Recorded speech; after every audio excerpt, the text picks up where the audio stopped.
देखिए, ऑपरेशन सिंदूर हुआ, सारा देश सरकार के साथ, सरकार के कदम मिलाकर चलने के लिए वचनबद्ध रहा।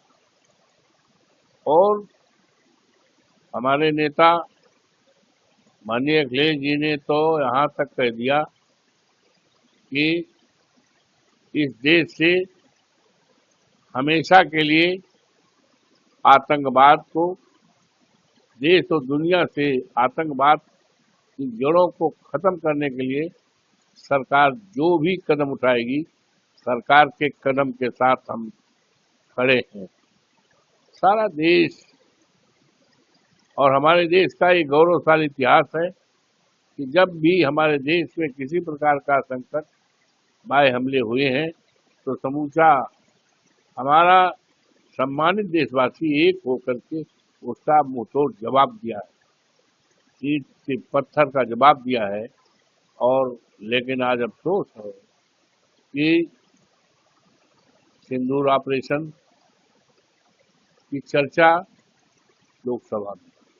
लोकसभा की कार्रवाई 21 जुलाई से लेकर और 21 अगस्त से चली, जिसमें सिंदूर ऑपरेशन पर चर्चा, लेकिन सरकार की तरफ से कोई कारगर और सार्थक जानकारी देश को नहीं दी।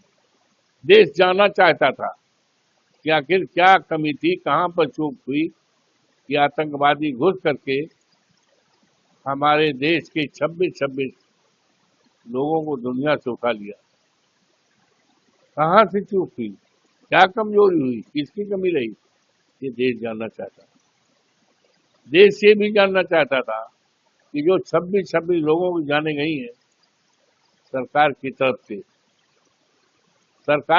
उनके सम्मान में, उनके आश्रितों के सम्मान में सरकार ने क्या काम किया, ये समूचा हमारा देश, राष्ट्र जानना चाहता था। सरकार की तरफ से कोई जवाब नहीं। यही नहीं, ऑपरेशन सिंदूर पर चर्चा के दौरान ये देश चाहता था कि कहां कहां पर अब तक आतंकवादियों को समाप्त किया गया, कितने आतंकवादी पकड़े गए, कितने मारे गए और कितने आतंकवादियों के ठिकाने को ध्वस्त किया गया। ये सवाल आज भी अनुत्तरित है।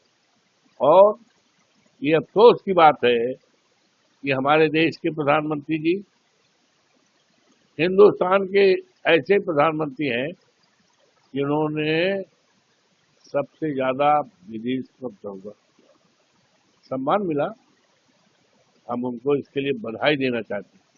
लेकिन आज अफसोस के साथ कहना पड़ता है कि हमारी विदेश नीति पूरी तरह से फैले।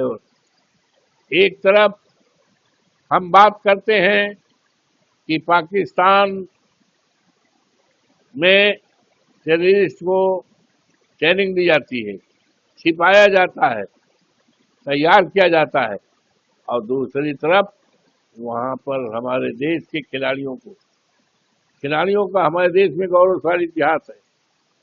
हमेशा हमारे देश के खिलाड़ियों ने हमारे देश के सिर को ऊंचा किया है, हमारे सम्मान को सारी दुनिया में बढ़ाया है। और ऐसे समय में जब ये बात कही जा रही हो कि पाकिस्तान में टेररिस्ट रहते हैं, टेररिस्ट को शरण दी जाती है, उनको ट्रेनिंग दी जाती है, और वहीं पाकिस्तान में हमारे देश के खिलाड़ियों को भेजा जा रहा, ये देश के सम्मान के खिलाफ, देश का गौरवशाली इतिहास है उसके खिलाफ है। और हमारी विदेश नीति पूरी तरह से फेल है। अगर फेल न होती तो वर्ल्ड बैंक की तरफ से आर्थिक सहायता दी गई पाकिस्तान को, तमाम देशों ने किया, तो ये हमारी विदेश नीति कहाँ है, हमारे पड़ोसी देशों से, हमारे रिश्ते अच्छे नहीं। तो मुख्य रूप से ये जो सवाल आपने किया है, जो खेल मैच होने जा रहा है, ये मैच हमारे देश की सम्मान के खिलाफ, हमारे देश की वो आत्माएं 26 जो टेररिस्ट के द्वारा आई हूँ, पाकिस्तान से ट्रेनिंग लेकर आई हूँ और 26 लोगों को हमारे बीच से उठा लिया हो, उनका परिवार आज भी दुखित है, परेशान है, सारा देश परेशान है।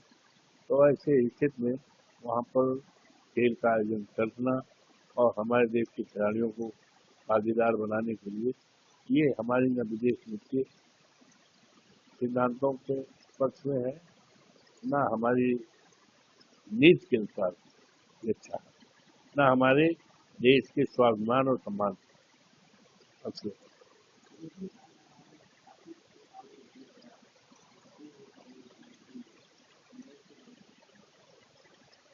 अब हमारी विचारधारा तो हमने सब कुछ कह दिया, तो बचा क्या? हमारे देश के सम्मान के खिलाफ है, हमारे देश के गौरवशाली इतिहास के खिलाफ है, परंपराओं के खिलाफ है। और ऐसे समय में जब 26 लोगों को पाकिस्तान से ट्रेनिंग ले करके हमारे बीच से उठा लिया गया हो, आज वो परिवार दुखित है, उस परिवार में अंधेरा है। ऐसे बीच में फिर वहीं से हमारे देश के खिलाड़ियों को भेजा जाए, ये देश के सम्मान की